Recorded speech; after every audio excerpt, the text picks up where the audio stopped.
the most decorated strength and conditioning coach in boxing, Hey. Mr. Larry Wade. What's What's good, going man? on? Look, I'm happy to be here. All right. What's going on with you, man? You know what? We're here getting ready for Jake Paul's fight. We just finished the weigh-in. He weighed in at 199.4, right at the underneath the maximum weight allowed, which was 200. And so now we're just trying to rehydrate and get ready for the fight tomorrow. All right, now we got to go through what, the ceremonial weigh-in? Yeah, we're going to do ceremonial weigh-in, and that's great. You know, that's great for the fans. Yeah. It's great for the promotion. But, you know, the most important part is making sure we hit that scale based on the commission and state requirements. And now we're there, and now it's about the fight. Now, what is it like preparing a guy like Jake for, he doesn't necessarily have a decorated amateur background or anything like that. So preparing him for actual guys with maybe 100 fights, 50 fights. You know what? I train Jake the same way I would train any other professional. I don't give him any slack in any area. I have the same level of expectation that I will for any of my world champions. So because this is what he's asking to do.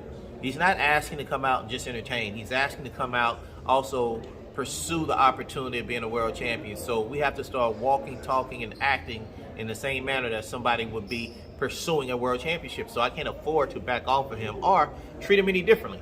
He wants to be a champion. I have to train him like I'm trying to make him a champion. Speaking of treating him any differently, he gets treated differently though. He's 7-1. He doesn't get treated like any prospect ever in the history of boxing. Correct. He gets treated like he's a superstar. Correct. So like how's that correlate? In what regards? In the regards that he still is a prospect technically, but he's under superstar type criticism. Well, Jake came in from a different avenue than most. You know, Jake was already had a platform. Jake was already on TV. Jake was already in a space where he was visible and entertaining. So he already had a following. He already had a support. So he came in already with a certain level of understanding of what he was trying to be. It just so happened that most guys who are trying to level themselves up in the sport don't already have those things in place and are developing those things along the way. But the one thing that makes Jake different is Jake understands that, yes, even though this is a sport, he also understands there's a certain level of entertainment that comes along with this thing. And I think sometimes in the sport, we forget that not only are we watching to see the sport at its highest, but we also want to be entertained with the sport. And that's what allows him to be a little different.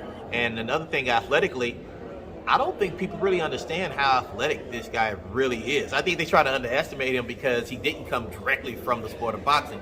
But as an athlete, no, Jake is special, man. He can do things other people can't do, especially at the cruiserweight division. He's not what everybody thinks he is. He works his ass off. He's consistent. He doesn't complain. When he gets to the gym, he puts his shoes on. He's not slapping five and talking shit to everybody. He gets to work, and he works hard. And here's another thing that makes it really different. He works hard all day, 2-3 times a day with us as with the trainers, and then he still has to handle his regular everyday business. He has businesses, things he owns, things he's supposed to do, social media, all kinds of stuff he has to work on. So Jake works harder probably than anyone just because he has so much to do in his day's time, and not just boxing. How do you stay focused wearing so many hats? He's a promoter, he's a content creator, You hire people. The way Jake's able to do it is he has people he has in place. He has close friends and people that he hired to get the job done. And he puts me in this space to do what I do with him from a strength conditioning standpoint, but also, inspire him, motivate, and all those other things. And if my job is to be on the team, it's to hold whatever slack needs to be taken care of. So we all are here to help him get better. That's why we are a team, not just us as sports boxing trainers, but also as content individuals as well. We're here to help in whatever way we can help in. So that's how he's able to handle it all. He has a strong group of people around him that he trusts, that we're able to help him still navigate his ship. As a team member, do you take the criticism personally? What criticism are we referring to? The criticism that Jake gets, Hell yeah, I take it personal. Yeah, I take it personal because I believe in the young man. I believe that he has the potential of doing something great in this sport. So when people judge him, criticize him, and says, oh, he's not this, he's not that, I'm like, okay, well, I want you to come watch what we do. Come watch us train. Watch up how much this man sacrifices and how hard he works.